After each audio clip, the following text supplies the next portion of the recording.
ആശ്രയം. ആശയറ്റ നേരമെൻ്റെ ആശ്വാസം. നിൻ വചനമാരി തൂകി നീ എൻ്റെ വേദനകൾ സൗഖ്യമാക്കണേ.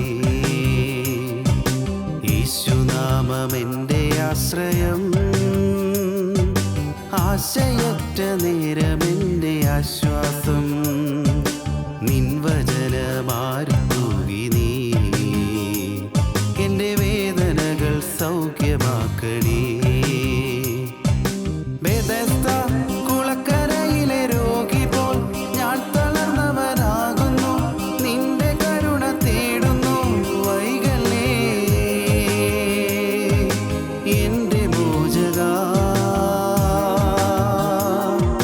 ബെഥസ്ദ കുളക്കരയിലെ രോഗി പോൽ ഞാൻ തളർന്നവനാകുന്നു. നിന്റെ കരുണ തേടുന്നു വൈകല്ലേ എൻ്റെ മോചകാ.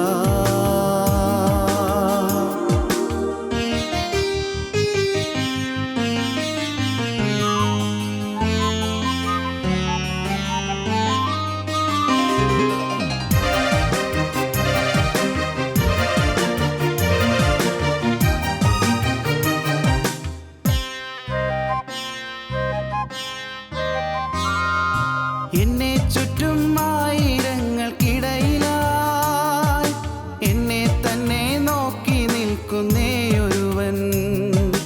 എന്നെ ചുറ്റും ആയിരങ്ങൾക്കിടയിലായി എന്നെ തന്നെ നോക്കി നിൽക്കുന്നേയൊരുവൻ.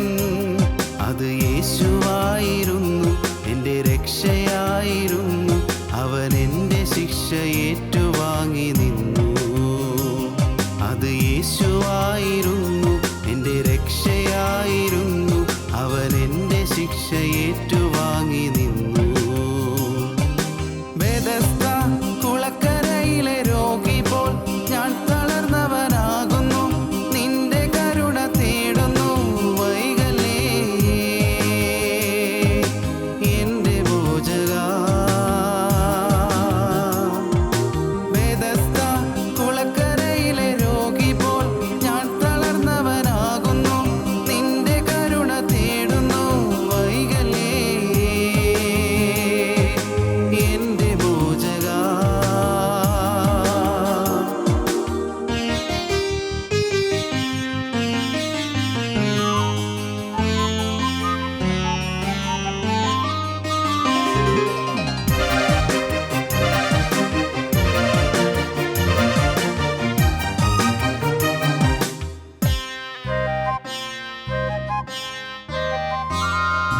ചാട്ടവാറുകൊണ്ടു പ്രഹരമേൽക്കവേ ചീറ്റിയില്ല കോപമെൻ്റെ നായകൻ. ചാട്ടവാറുകൊണ്ടു പ്രഹരമേൽക്കവേ ചീറ്റിയില്ല കോപമെൻ്റെ നായകൻ. അവൻ ശാന്തനായിരുന്നു, അത് ശക്തിയായിരുന്നു. അവൻ എൻ്റെ കോപത്തീയടച്ചു നിന്നു. അവൻ ശാന്തനായിരുന്നു, അത് ശക്തിയായിരുന്നു. അവൻ എൻ്റെ കോപത്തീയടച്ചു നിന്നു. ഞങ്ങളും ക്രൂശിക്കപ്പെട്ട ക്രിസ്തുവിനെ പ്രസംഗിക്കുന്നു. ദൈവ തിരുനാമത്തിന് മഹത്വം ഉണ്ടാകട്ടെ. കാലമെല്ലാം കഴിയും, ഇന്നു കാൺമതെല്ലാം അഴിയും. കാലമെല്ലാം കഴിയും, ഇന്നു കാൺമതെല്ലാം അഴിയും. പിന്നെ പുതുയുഗം വിരിയും, വിരിയെ വരാതെ നാം നിത്യതയിൽ മറയും. പിന്നെ പുതുയുഗം വിരിയും, തിരികെ വരാതെ നാം നിത്യതയിൽ മറയും. അതൊരു വലിയ സത്യമാണ്, പരമസത്യമാണ്. കാലമെല്ലാം കഴിഞ്ഞു പോകും. ഓരോ ദിവസങ്ങളും കൊഴിഞ്ഞു തീരും. കഴിഞ്ഞ സമയങ്ങളൊന്നൊക്കെ ഇനി തിരികെ കിട്ടുകയില്ല. കാലമെല്ലാം കഴിയും. ഇന്ന് കാണുന്നതെല്ലാം നശിച്ചു പോവുകയും ചെയ്യും. ഇന്ന് ഈ ഭൂമിയിൽ നാം കാണുന്നതെല്ലാം നശിച്ചു പോകും. ഭൂമിയും ഭൂമിയുടെ മേലുള്ള പണിപ്പാടുകളും ഭൂമിയുടെ കീഴിലുള്ളതായ ലോഹധാതു ലവളങ്ങളും എല്ലാം കത്തിപ്പോകും, എല്ലാം തീരും. എന്താ ഈ ഭൂമി തന്നെ ഉടഞ്ഞ് തകർന്നു പോകും. പിന്നെ പുതിയ ആകാശം പുതിയ ഭൂമി ഉണ്ടാകും. തിരുവചനം പറയുന്നതാണ് അക്ഷരീയമായി നിറവേറാൻ പോവുകയാണ്. കാലമെല്ലാം കഴിയും. ഇന്ന് കാണുന്നതെല്ലാം നശിക്കും, അഴിയും, എല്ലാം തകർന്നു പോകും. തന്നെയല്ല, ഒരു പുതിയ യുഗം വിരിയും, പുതിയൊരു യുഗം തുടങ്ങും, പുതിയൊരു യുഗം. നാമോ തിരികെ വരാതെ അനന്തതയിലേക്ക് മറയും. അനന്തതയിലേക്ക്. അതെന്താണ് നമുക്ക് അറിഞ്ഞുകൂടാ? അനന്തത, അറ്റമില്ലാത്തൊരു കാലം, അറുതിയില്ലാത്തൊരു കാലം, അന്തമില്ലാത്തൊരു കാലം, നിത്യത. നാം ഓരോരുത്തരും മരണവഴിയായി കടന്നു ചെല്ലുന്നത് നിത്യതയിലേക്കാണ്. മരണവഴിയായ നിത്യതയിലേക്ക് നാം പ്രവേശിക്കും. നിത്യതയിലേക്ക് നാം ചെല്ലുമ്പോൾ ഇതുവരെയും കണ്ടിട്ടില്ലാത്തതായ അനേകവരെയും കാര്യങ്ങളാണ് നാം കാണുന്നത്. നാം എല്ലാവരും ഒരേ സ്ഥലത്തല്ല ചെല്ലുന്നത്, ഒരേ വാതിൽ കൂടിയാണ് പോകുന്നത്, പക്ഷേ ഒരേ സ്ഥലത്തല്ല ചെല്ലുന്നത്. ഒരേ വാതിൽ ഞാൻ പറഞ്ഞത് മരണമെന്ന വാതിൽ കൂടി നാം അപ്പുറത്തേക്ക് കിടക്കും. അത് നമുക്ക് എല്ലാവർക്കും ഉണ്ടാകും. ഞാനും മരിക്കും, നിങ്ങളും മരിക്കും. ഏത് പ്രായത്തിലാണെന്ന് അറിഞ്ഞുകൂടാ, എപ്പോഴാണെന്ന് അറിഞ്ഞുകൂടാ, എങ്ങനെയാണെന്ന് അറിഞ്ഞുകൂടാ. ഒരു ദിവസം നാം മരിക്കും. മരിച്ചു കഴിഞ്ഞാൽ പിന്നെ ഒരു അനന്തമായ നിത്യത, തീരാത്തൊരു കാലം നമുക്കുണ്ട്. ഇവിടുത്തെ ആയുസ് എന്ന് പറയുന്നത് കൂടി വന്നാൽ 100 വയസ്സ്. വളരെ അപൂർവം പേർക്കല്ലേ 100 വയസ്സുള്ളൂ. 80, 90, 100 വയസ്സൊക്കെ ഉണ്ടെങ്കിൽ നല്ലത്, കൊള്ളാം, ദീർഘായുസ് എന്നൊക്കെ പറയാം. പരമാവധി വന്നാൽ 100 വയസ്സെന്ന് പറയട്ടെ. അതിലപ്പുറം ജീവിക്കുന്ന ചുരുക്കം പേര് മാത്രമേ ഉള്ളൂ. അത് ചുരുങ്ങിയൊരു കാലയളവാണ്. പക്ഷെ അത് കഴിഞ്ഞിട്ട് പിന്നെ വരുന്നതായ കാലം, നിത്യത എന്ന് പറയുന്നത് 100 അല്ല, 1000 അല്ല, 10,000 അല്ല, കോടാനുകോടി വർഷങ്ങളല്ല, തീരാത്ത കാലമാണ്. നമുക്ക് നോക്കിയാൽ നോക്കത്താത്ത അനന്തമായ അറ്റമില്ലാത്ത ഒരു കാലത്തേക്ക് നാം കടന്നു ചെല്ലും. നിത്യത എന്ന ലോകത്തേക്ക് കടന്ന് നിത്യത അതൊരു വലിയ അത്ഭുതമാണ്. നിത്യത. ഇന്ന് നാം ജീവിക്കുന്ന ഈ ഭൂമി കോടാനുകോടി മനുഷ്യരുള്ളതാണ്. ഈ ഭൂമി എല്ലാം തകരും ഇന്നുള്ളതെല്ലാം. വേദവസം പറയുന്നു ആകാശം കൊടുമുഴക്കത്തോടെ ഒഴിഞ്ഞു പോകുമെന്ന്. ഇന്ന് കാണുന്ന ഈ അന്തരീക്ഷം മുഴുവൻ പൊട്ടി തകർന്നു പോകും. ആകാശം കൊടുമുഴക്കത്തോടെ ഒഴിഞ്ഞു പോകും. മൂലപദാർത്ഥങ്ങൾ വെന്തുരുകും, മൂലപദാർത്ഥങ്ങൾ വെന്തഴിയും, എല്ലാം വെന്തു പോകും. ഭൂമിയും അതിലുള്ള പണികളും വെന്തു പോവുകയും ചെയ്യും. ഈ ഭൂമിയിലുള്ള പണിപ്പാടുകളെല്ലാം വെന്തു പോകും. എല്ലാം, ഒന്നും ബാക്കിയുണ്ടാവുകയില്ല. വലിയ നെടുകിടങ്ങൻ കെട്ടിടങ്ങളുണ്ടല്ലോ, എല്ലാം തകരും. ഉന്നതമായ പ്രാസാദജാലങ്ങൾ പോലെ മണിമാളികളുണ്ടല്ലോ, അതും തകരും. ഈ ഭൂമിയിൽ അനേകം വൃക്ഷങ്ങളും ലത സസ്യാദി വൃന്ദങ്ങളുമുണ്ട്, അതെല്ലാം തകരും, എല്ലാം തീരും. സംഭവിക്കാൻ പോകുന്നതാണ്. ഇന്നിപ്പോൾ നമുക്ക് മനസ്സിലാകുന്നില്ലെങ്കിൽ പോലും അത് നേരിട്ട് കാണാൻ പോവുകയാണ്. എല്ലാം തകരും. തന്നെയുമല്ല, ഈ ഭൂമിയുടെ അടിയിൽ എന്തെല്ലാമോ ചില ലോഹങ്ങളുണ്ട്, ചില ലവണങ്ങളുണ്ട്, ചില ധാതുക്കളുണ്ട്, മിനറൽസ്, മെറ്റൽസ് ആൻഡ് സോൾട്ട്സ്, എല്ലാം കത്തിപ്പോകും, ഒന്നും ബാക്കി ഉണ്ടാവുകയില്ല. അതാണ് പത്രോസ് പറയുന്നത്. പത്രോസിൻ്റെ 2-ാമത്തെ ലേഖനം 3-ാം അധ്യായം 10-ാം വാക്യം വായിക്കുമ്പോൾ കാണാം ആകാശം കൊടുമുഴക്കത്തോടെ ഒഴിഞ്ഞു പോകുമെന്ന്. കർത്താവിൻ്റെ ദിവസമോ കള്ളനെ പോലെ വരുമെന്ന്. കർത്താവ് വരുന്നത് കള്ളനെ പോലെ ഒഴിച്ചാൽ കർത്താവ് വരുന്ന സമയം അറിയാൻ വയ്യ. കള്ളൻ ഇന്ന നാഴികയ്ക്കാണ് വരുന്നതെന്ന് അറിഞ്ഞുകൂടാ. എന്നതുപോലെ നനച്ചു ചെയ്യാത്ത നാഴികയിൽ കർത്താവ് വരും. കർത്താവിൻ്റെ ദിവസമോ കള്ളനെ പോലെ വരും. കർത്താവിൻ്റെ ദിവസമോ കള്ളനെ പോലെ വരും. അന്ന് ആകാശം കൊടുമുഴക്കത്തോടെ ഒഴിഞ്ഞു പോകും. ആകാശം കൊടുമുഴക്കത്തോടെ ഒഴിഞ്ഞു പോകും. മൂലപദാർത്ഥങ്ങൾ കത്തിയഴുകയും ഭൂമിയും അതിലുള്ള പണികളും വെന്തു പോകുകയും ചെയ്യും. മൂലപദാർത്ഥങ്ങൾ എല്ലാം, ഈ ഭൂമിക്കടിയിലുള്ളതായ ഞാൻ പറഞ്ഞല്ലോ, ധാതുക്കളും ലവണങ്ങളും ലോഹങ്ങളും എല്ലാം കത്തിയഴിയും. ഭൂമിയും അതിലുള്ള പണികളും വെന്തു പോകുകയും ചെയ്യും. പിന്നെ ഇങ്ങനെ ഇവയൊക്കെയും അഴിവാനുള്ളതായിരിക്കയാൽ, കാണുന്നതൊക്കെയും അഴിയാൻ നശിക്കാനുള്ളതാകയാൽ ആകാശം ചുട്ടഴിയുവാനും മൂലപദാർത്ഥങ്ങൾ വെന്തുരുകുവാനുമുള്ള ദൈവദിവസത്തിന്റെ വരവ് കാത്തിരുന്നും ബന്ധപ്പെടുത്തിയും കൊണ്ട് നിങ്ങൾ എത്ര വിശുദ്ധ ജീവിതവും ഭക്തിയുമുള്ളവർ ആയിരിക്കണം. ദൈവദിവസത്തിൻ്റെ വരവ് കാത്തിരുന്നും ബന്ധപ്പെടുത്തിയും കൊണ്ട് നിങ്ങൾ എത്ര വിശുദ്ധ ജീവിതമുള്ളവരായിരിക്കണം, എത്ര ഭക്തിയുള്ളവരായിരിക്കണം.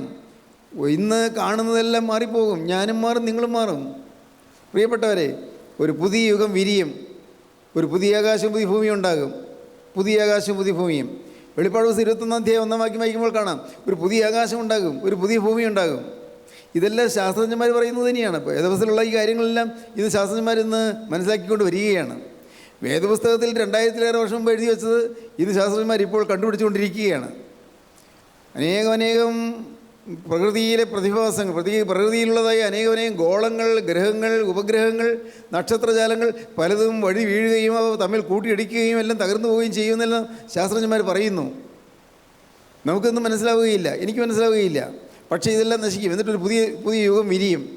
21:1 ഞാൻ പുതിയ ആകാശവും പുതിയ ഭൂമിയും കണ്ടു. കർത്താവിൻ്റെ ദാസനായ അപ്പോസ്തലൻ കാണുകയാണ്, ഞാൻ പുതിയ ആകാശവും പുതിയ ഭൂമിയും കണ്ടു. വരാൻ പോകുന്ന പുതിയ ആകാശവും പുതിയ ഭൂമിയും ഞാൻ കണ്ടു. ഒന്നാമത്തെ ആകാശവും ഒന്നാമത്തെ ഭൂമിയും ഒഴിഞ്ഞുപോയി. കാണുന്ന ഈ ഒന്നാമത്തെ ആകാശം ഒന്നാമത്തെ ഭൂമിയും ഒഴിഞ്ഞുപോയി. അതില്ല, കാണാനില്ല. സമുദ്രവും ഇനിയില്ല. സമുദ്രവും ഇനിയില്ല. നമുക്ക് മനസ്സിലാകുമോ? ഈ പറയുന്നതൊക്കെ മനസ്സിലാവുകയില്ല. സമുദ്രവും ഇനിയില്ല. പ്രിയപ്പെട്ടവരെ, ഓർക്കുക, കാലമെല്ലാം കഴിയും. ഇന്ന് കാണുന്നതോ എല്ലാം നശിച്ചു പോകും. അതിനെക്കുറിച്ചാണ് വേദപുസ്തകത്തിലെ പഴയ നിയമത്തിലെ അവസാനത്തെ പുസ്തകം, മലാഖി പ്രവാചകൻ്റെ പുസ്തകത്തിൻ്റെ ഒടുവിലത്തെ അധ്യായം 4-ാം അധ്യായം 1-ാം വാക്യത്തിൽ പറയുന്നത്. ചൂള പോലെ കത്തുന്ന ഒരു ദിവസം വരും. ചൂള പോലെ കത്തുന്ന ഒരു ദിവസം വരും. അപ്പോൾ അഹങ്കാരികളൊക്കെയും സകല ദുഷ്പ്രവൃത്തിക്കാരും താളടിയാകും. അഹങ്കാരികളൊക്കെയും സകല ദുഷ്പ്രവൃത്തിക്കാരും വെന്തടിയും. വൈക്കോത്തിയിൽ വെന്ത് അടിയുന്നത് പോലെ അഹങ്കാരികളൊക്കെയും സകല ദുഷ്പ്രവൃത്തിക്കാരും താളടിയാകും. വരുവാനുള്ള ആ ദിവസം, അന്ന് വന്നിട്ടില്ല, വരുവാനുള്ള ആ ദിവസം വേരും കൊമ്പും ശേഷിപ്പിക്കാതെ അവരെ ദഹിപ്പിച്ചു കളയും. ശേഷിക്കുകയില്ല, കൊമ്പ് ശേഷിക്കുകയില്ല, മനുഷ്യരെല്ലാം ദഹിപ്പിച്ചു കളയും. ദൈവത്തിന് സ്തോത്രം. പ്രിയപ്പെട്ടവരെ, വലിയൊരു ഭയാനകമായ, ആപൽക്കരമായ, ചിന്തിക്കാൻ വയ്യാത്ത ഒരു ദുരന്തത്തിലേക്ക് ഇന്നത്തെ ഈ ലോകം നീങ്ങിക്കൊണ്ടിരിക്കുകയാണ്. മനുഷ്യനോ ഇതൊന്നും അറിയുന്നില്ല. ഒരു പ്രാവശ്യം കർത്താവ് ഒരു പാഠം തന്നതാണ്. അന്ന് മനുഷ്യരെല്ലാവരും വഷളന്മാരായി തീർന്നു. മോറലായിട്ട്, സാൻമാർഗീയമായിട്ട് അധപ്പതിച്ചു. അവിടെ സ്ത്രീയും പുരുഷനും തമ്മിലുള്ളതായ ബന്ധത്തിൻ്റെ അതിരുകളെല്ലാം വിട്ട് ഏറ്റവും ഹീനമായ ജീവിതത്തിലേക്ക് മനുഷ്യർ എല്ലാവരും ഇറങ്ങിപ്പോയി. അന്ന് ദൈവം നോക്കിയപ്പോൾ മനുഷ്യരെല്ലാം വഷളായി എന്ന് കണ്ടു. അന്ന് ദൈവം ചെയ്തു, ഈ ഭൂമിയെ കഴുകിയെടുക്കണം. ഇങ്ങനെയുള്ള മനുഷ്യരും പോകണം, ഈ ഭൂമിയെ കഴുകിയെടുക്കണം, ശുദ്ധീകരിച്ചെടുക്കണം. അതിനാണ് ജലപ്രളയം അയച്ചത്. ആകെ വലിയ ജലപ്രളയം, ഭൂമി മുഴുവനും വെള്ളം കൊണ്ട് നിറഞ്ഞു. ആകെ 8 പേർ മാത്രമേ രക്ഷപ്പെട്ടുള്ളൂ. 8 പേർ മാത്രമേ ആ പ്രളയത്തിൽ രക്ഷപ്പെട്ടുള്ളൂ. നോഹയും നോഹയുടെ 3 ആൺമക്കളും നോഹയുടെ ഭാര്യയും ആൺമക്കളും 3 ഭാര്യമാരും മാത്രമേ ഉള്ളൂ. നോഹയും ഭാര്യയും 3 ആൺമക്കളും അവരുടെ 3 ഭാര്യമാരും. 8 പേർ മാത്രമേ രക്ഷപ്പെട്ടുള്ളൂ. മറ്റു എല്ലാ മനുഷ്യരും, കോടാനുകോടി മനുഷ്യർ എല്ലാം വെള്ളത്തിൽ മുങ്ങിപ്പോയി. അങ്ങനെ വലിയ ജലപ്രളയം ഉണ്ടായപ്പോഴാണ് മെഡിറ്ററേനിയൻ കടലുണ്ടായത് എന്ന് ഭൂമിശാസ്ത്രജ്ഞന്മാർ പറയുന്നു. പണ്ട് ജവഹർലാൽ നെഹ്റു എഴുതിയ ഗ്ലിംസസ് ഓഫ് വേൾഡ് ഹിസ്റ്ററി എന്ന് പറയുന്ന പുസ്തകത്തിൽ അതിനെക്കുറിച്ച് പറഞ്ഞിട്ടുണ്ട്. ഈ മെഡിറ്ററേനിയൻ കടൽ മുൻപ് ഉണ്ടായിരുന്നില്ല. ആഫ്രിക്കയെയും യൂറോപ്പിനെയും വേർതിരിക്കുന്ന കടലൊന്നും ഉണ്ടായിരുന്നില്ല. അന്ന് വലിയ ജലപ്രളയം കഴിഞ്ഞപ്പോൾ ഇതാ വലിയൊരു കടലവിടെ ഉണ്ടായിരിക്കുന്നു. വലിയൊരു കടൽ, ഈ മധ്യധരണിയാഴി എന്ന് പറയുന്ന മെഡിറ്ററേനിയൻ സീ, അതുണ്ടായത് ജലപ്രളയത്തിന് ശേഷമാണ്. പ്രിയപ്പെട്ടവരെ, അന്ന് വെള്ളം കൊണ്ട് ഭൂമിയെ കഴുകിയെടുത്തു. ഇനി കഴുകിയെടുക്കുന്നത് തീ കൊണ്ടായിരിക്കും. അഗ്നിയാലുള്ളൊരു കഴുകൽ, തീയാലുള്ളൊരു കഴുകൽ. വേദപുസ്തകം പറയുന്നു, വെളിപ്പാട് ദിവസം 8-ാം അധ്യായത്തിൻ്റെ 10-ാം വാക്യം നമുക്ക് വായിക്കാം, 10-11 വാക്യങ്ങൾ വായിക്കാം. വേദപുസ്തകം പറയുന്നു, ആ കാലം എന്തെല്ലാമോ ചില അപകടങ്ങൾ ഈ ഭൂമിയിൽ വരാൻ പോവുകയാണ്. എന്താണെന്ന് ഇപ്പോൾ പറയാനൊക്കുകയില്ല. വേദപുസ്തകം പറഞ്ഞത് ഇത്രയേ പറയുന്നുള്ളൂ. ഒരു നക്ഷത്രം ഭൂമിയിലേക്കൊന്ന് വീഴുന്നു. ഒരു നക്ഷത്രം ഭൂമിയിലൊന്ന് വീഴുന്നു. വായിക്കാം, 10-ാം വാക്യം. മൂന്നാമത്തെ ദൂതനൂതി, അപ്പോൾ ദീപം പോലെ ജ്വലിക്കുന്ന ഒരു മഹാനക്ഷത്രം ആകാശത്തു നിന്ന് വീണു. ദീപം പോലെ ജ്വലിക്കുന്ന ഒരു മഹാനക്ഷത്രം ആകാശത്ത് നിന്ന് വീണു. നദികളിൽ 1/3 നീരുറവുകളിന്മേലുമായിരുന്നു വീണത്. നദികളിൽ 1/3 നീരുറവുകളിന്മേലുമായിരുന്നു ആ നക്ഷത്രം വീണത്. ആ നക്ഷത്രത്തിന് കാഞ്ഞിരം എന്ന പേർ. ആ നക്ഷത്രത്തിന് കാഞ്ഞിരം എന്ന പേര്. വെള്ളത്തിൽ 1/3 കാഞ്ഞിരം പോലെയായി. വെള്ളത്തിൽ 1/3 കാഞ്ഞിരം പോലെയായി. വെള്ളം കയ്പായതിനാൽ മനുഷ്യരിൽ പലരും മരിച്ചുപോയി. വെള്ളം കയ്പായി, കാഞ്ഞിരം കയ്പായതിനാൽ മനുഷ്യരും പലരും മരിച്ചുപോയി. വരാൻ പോകുന്ന സംഭവങ്ങളാണ് വെളിപ്പാട് പുസ്തകം പറയുന്നത്. വെളിപ്പാട് പുസ്തകം 4-ാം അധ്യായം മുതൽ 22-ാം അധ്യായം വരെയും വരാനിരിക്കുന്ന കാര്യങ്ങളാണ്. മേലാൽ സംഭവിക്കാനുള്ളത് ഞാൻ നിനക്ക് കാണിച്ചു തരാമെന്നാണ് കർത്താവ് പറയുന്നത്.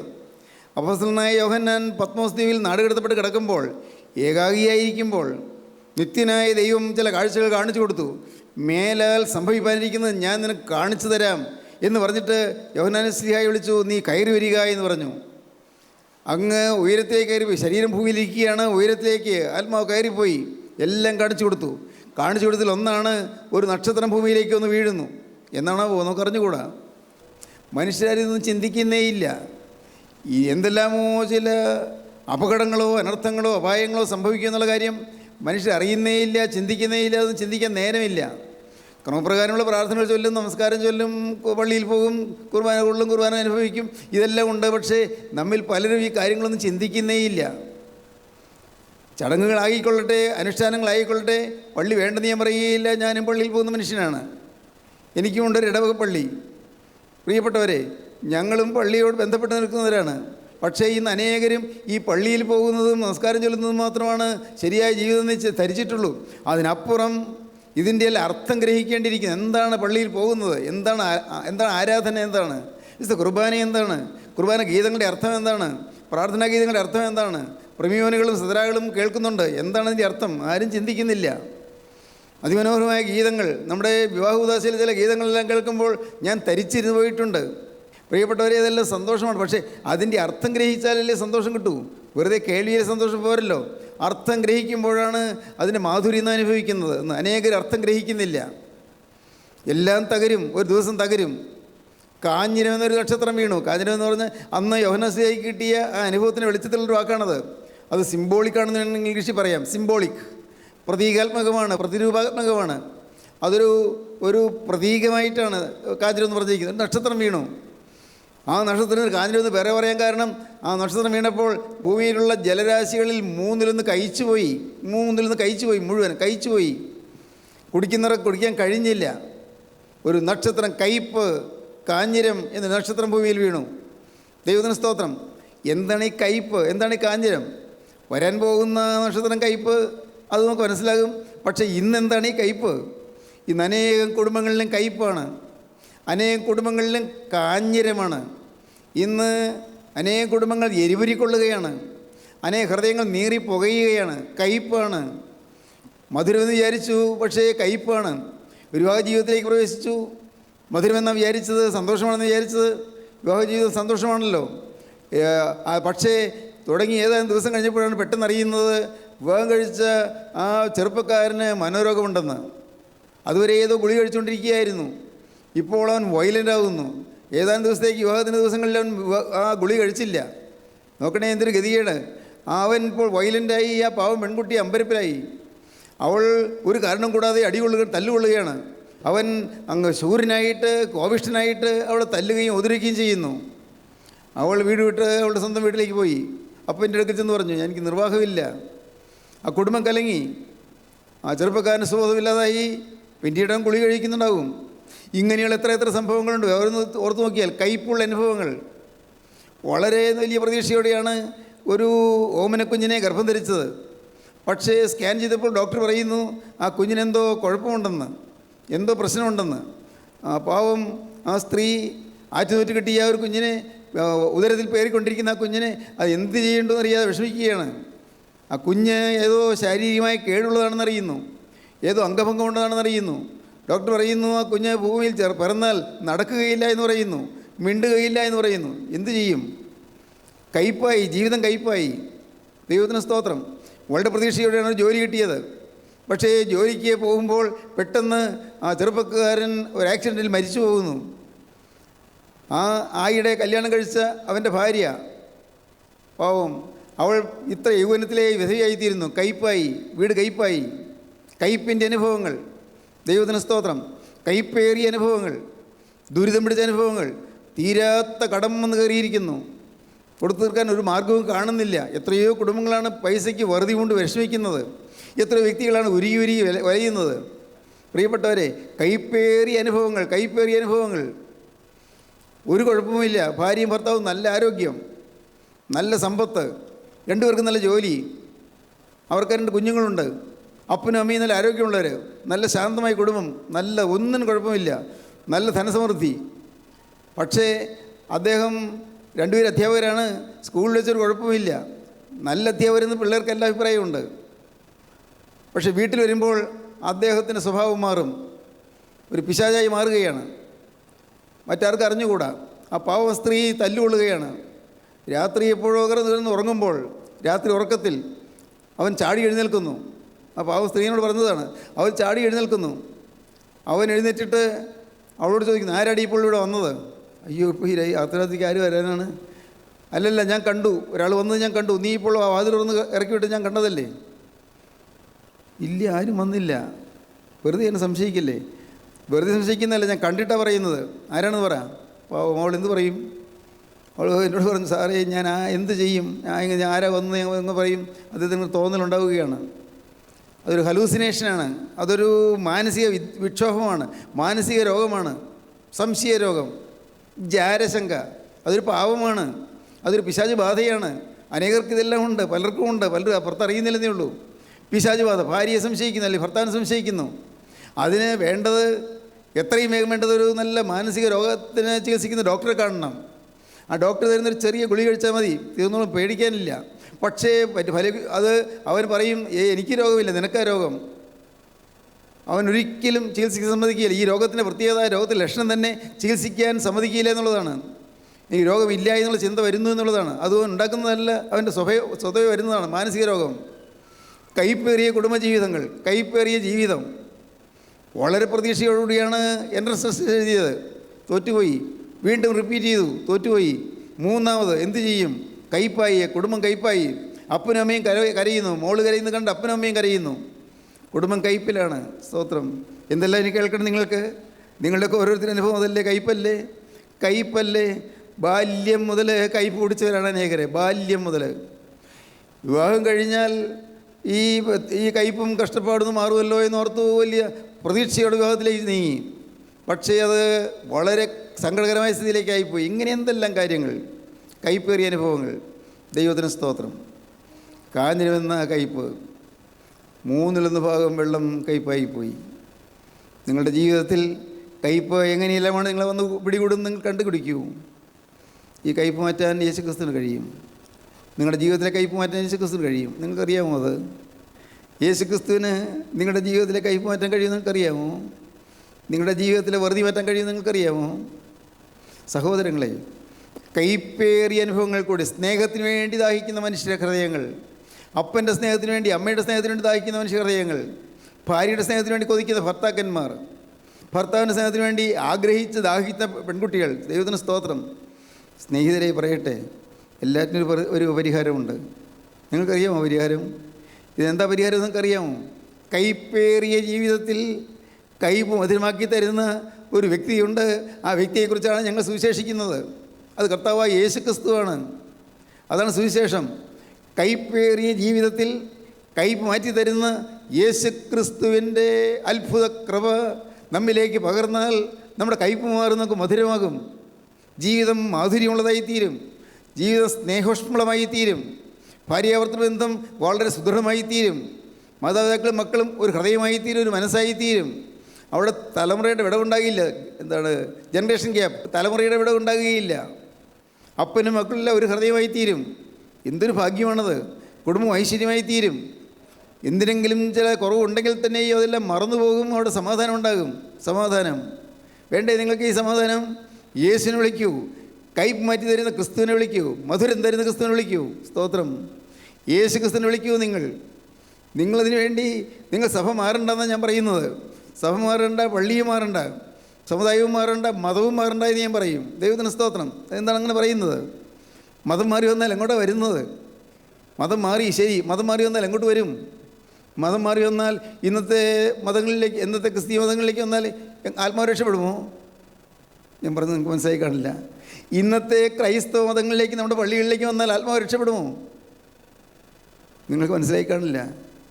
ഇന്ന് വഴക്കും പിണക്കവും അവിടെ പള്ളിയിൽ മധുബായി അലച്ചൻ കുർബാനയിൽ കൊണ്ടിരിക്കുമ്പോൾ അവിടെ പള്ളി മേടയിലിരുന്നു കൊണ്ട് മദ്യപിക്കുകയും തർക്കിക്കുകയും ചെയ്യുന്ന കമ്മിറ്റിക്കാർ, അതിലെ പല പള്ളികളിലും ഇന്ന് പെരുന്നാൾ നടത്തി അതിൻ്റെ പേരിൽ കുറച്ച് രൂപ സ്വന്തമാക്കിയെടുക്കുന്ന ചില കൈക്കാരന്മാർ, ഇന്ന് കൊണ്ടുപോവാ എന്ന് പറയുന്ന പള്ളികൾ എല്ലാം കവർപ്പിരിവുകൾ. കൊണ്ടുപോവാ എന്ന് പറയുള്ളൂ. അങ്ങോട്ട് കൊടുക്കാൻ ആരുമില്ല. പാവപ്പെട്ടവൻ്റെ കാര്യം നോക്കാൻ ആരുമില്ല. സാധുവിൻ്റെ കാര്യം നോക്കാൻ ആരുമില്ല. അങ്ങനെയുള്ള നമ്മുടെ മതങ്ങളിലേക്ക് വന്നാൽ എന്ത് പ്രയോജനം? മനുഷ്യൻ മാറണം, ഹൃദയം മാറണം. അതാണ് ഞാൻ പറഞ്ഞത്. മനുഷ്യൻ ഹൃദയമാണ് മാറേണ്ടത്.